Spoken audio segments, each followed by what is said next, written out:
Basically നമ്മളിപ്പോൾ ഒരു വീഡിയോയ്ക്കകത്ത് അടിയിൽ സബ് ടൈറ്റിൽ എന്ന് പറഞ്ഞൊരു സാധനം കണ്ടുപിടിച്ചത് ബേസിക്കലി എന്തിനാണ്, കേൾക്കാൻ കഴിയില്ലാത്ത ആളെ സപ്പോർട്ട് ചെയ്യാന്നുള്ളൊരു ഡയറക്ഷനിലാണ് ആക്ച്വലി കണ്ടുപിടിച്ചത്.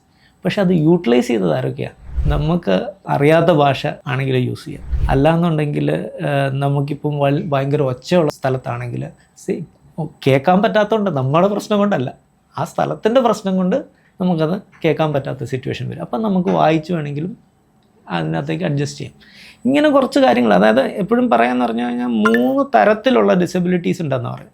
100 പേരുണ്ടെങ്കിൽ അതിൽ 30 പേര് ഡിസേബിൾഡ് ആണെന്നാണ് ബേസിക്കലി പറയുന്നത്. ഡിസേബിൾഡ് എന്ന് പറഞ്ഞു കഴിഞ്ഞാൽ ഞാനീ പറഞ്ഞത് വളരെ സിമ്പിളായിട്ട് പറഞ്ഞു കഴിഞ്ഞാൽ, ഇപ്പോൾ ചെവിക്ക് കേൾക്കാൻ പറ്റാത്തില്ലെന്ന് പറഞ്ഞു കഴിഞ്ഞാൽ 3 തരത്തിൽ കേൾക്കാൻ പറ്റാത്ത. ഒന്ന്, ചെവി കേൾക്കാത്ത ആൾ. രണ്ടാമത്, എന്തെങ്കിലും ഇഷ്യൂ ആയിട്ട് ചെവിക്ക് ഇൻഫെക്ഷൻ ആയോ അങ്ങനത്തെ പ്രശ്നങ്ങൾ കൊണ്ട് കേൾക്കാത്തതുണ്ടാവും. അത് കഴിഞ്ഞ് മൂന്നാമത്തെ സിറ്റുവേഷൻ എന്ന് പറഞ്ഞാൽ എക്സ്റ്റേണൽ ഒരു സൗണ്ടോ അങ്ങനത്തെ കാരണം കൊണ്ട് ഇതിൻ്റെ അകത്തേക്ക് നമുക്ക് ശ്രദ്ധിക്കാനോ അല്ലെങ്കിൽ ചെവി നമുക്ക് അതിൻ്റെ അകത്തേക്ക് ഫോക്കസ് ചെയ്യാനോ പറ്റാത്ത സിറ്റുവേഷൻ. അതായത് ബേസിക്കലി പറഞ്ഞു കഴിഞ്ഞാൽ പെർമനൻറ്റ് ഡിസബിലിറ്റി ഉണ്ട്, ടെമ്പററി ഡിസബിലിറ്റി ഉണ്ട്, സിറ്റുവേഷണൽ ഡിസബിലിറ്റി ഉണ്ട്. ഇപ്പോൾ എന്ത് സാധനമാണെങ്കിലും ഒരു 30% ആൾ നമ്മളെ യൂസ് ചെയ്യുന്നത് ഒരു തരത്തിൽ ഡിസേബിൾഡ് ആയിരിക്കും.